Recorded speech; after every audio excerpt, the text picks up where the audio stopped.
నమస్తే, welcome to reflection news. నేను శర్మ. అఖ్తర్ సోదరి అంత్యక్రియల్లో లష్కరే ఉగ్రవాదులు. ఇద్దరు వీళ్ళు ఉగ్రవాదులు.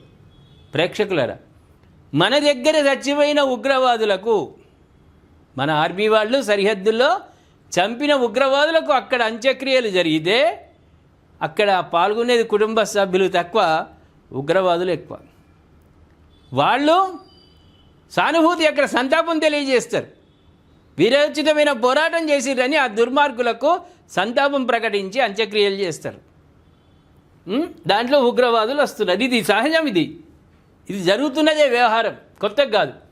భారత్లో ఉగ్ర కార్యకలాపాలు నిర్వహించే లష్కరే తొయిబా, జైషే మహమ్మద్ లాంటి సంస్థలకు పాకిస్తాన్ నేతలు, ప్రముఖులు, సైనికాధికారులు ఏ స్థాయిలో మద్దతు ఇస్తున్నారో తెలిపే ఘటన ఒకటి వెలుగులోకి వచ్చింది. ఇంతకుముందు కూడా ఈ ఘటనలు జరిగినాయి. వాడు పాక్ అధ్యక్షుడు కూడా పోయి ఆ ఉగ్రవాదుల శవాలకు దండాలు పెట్టి సంతాపం తెలియజేసి పుణ్యలోకానికి పోరా, బిరబిర అల్ల దగ్గరికి పోరా అంటాడు వాడు ఇక్కడ చేసిన ఘనకార్యాలకు. పాక్ మాజీ cricketer, fast bowler Shoaib Akhtar సోదరుడు షాహిద్ అఖ్తర్ ఈ నెల 24న చనిపోయాడు. ఆయన అంత్యక్రియలు ఇస్లామాబాద్లో జరిగాయి. ఈ కార్యక్రమానికి లష్కరే తోయిబా డిప్యూటీ చీఫ్ సైఫుల్లా కసూరి హాజరై ఇవ్వడం ఇప్పుడు చర్చనీయాంశం అవుతుంది. కసూరితో పాటు మరికొంతమంది ఉగ్రవాదులు కూడా ఈ కార్యక్రమంలో పాల్గొన్నారు.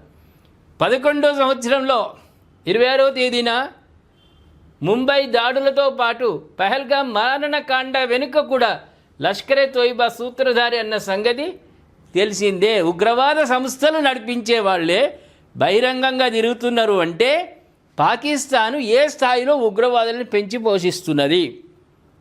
ఒక్క ట్రంప్కు తప్ప, అమెరికా అధ్యక్షుడు ట్రంప్ గారికి తప్ప పాకిస్తాన్ గురించి అందరికీ తెలుసు. చిన్న పిల్లగాడిని అడిగినా చెప్తారు పాకిస్తాన్ ఉగ్రదేశం అని. ఒక ట్రంప్ గాడే నమ్ముతాడు. వాడు ఏమో దాచిపెట్టిండు అక్కడ పాకిస్తాన్లో, వాడొక్కడే నమ్ముతాడు, వేరే ఎవ్వడు నమ్మరు. అటువంటి దుర్మార్గుల గురించి మనం ఎట్లా ఆలోచించాలి? దుర్మార్గులు ఎక్కడైతే ఉగ్రవాదులను పెంచి పోషిస్తున్న సంస్థల నాయకులే వచ్చి వీళ్ళు సంతాపం తెలియజేస్తున్నారంటే ఇక్కడంటే ఇది పాసిబుల్, ఇది మంచిది. ఈ అఖ్తరు తమ్ముడు చనిపోయాడు, వాడు ఉగ్రవాది కాదు.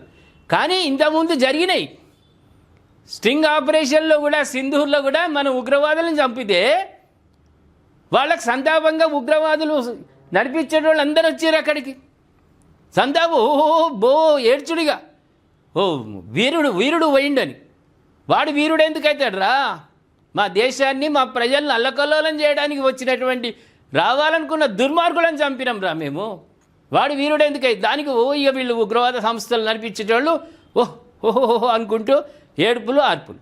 తగిన శాస్తి జరిగింది.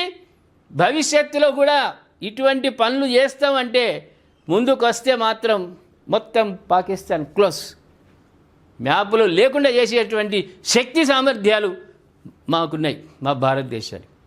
ఏమంటారు ప్రేక్షకులారా? ఆర్మీని పెంచి పోషిస్తున్నటువంటి ఆ దేశం నాశనం కావన్నా వద్దా? దయచేసి కామెంట్ రూపంలో తెలియజేయండి. సబ్స్క్రైబ్ చేసుకోండి, షేర్ చేయండి.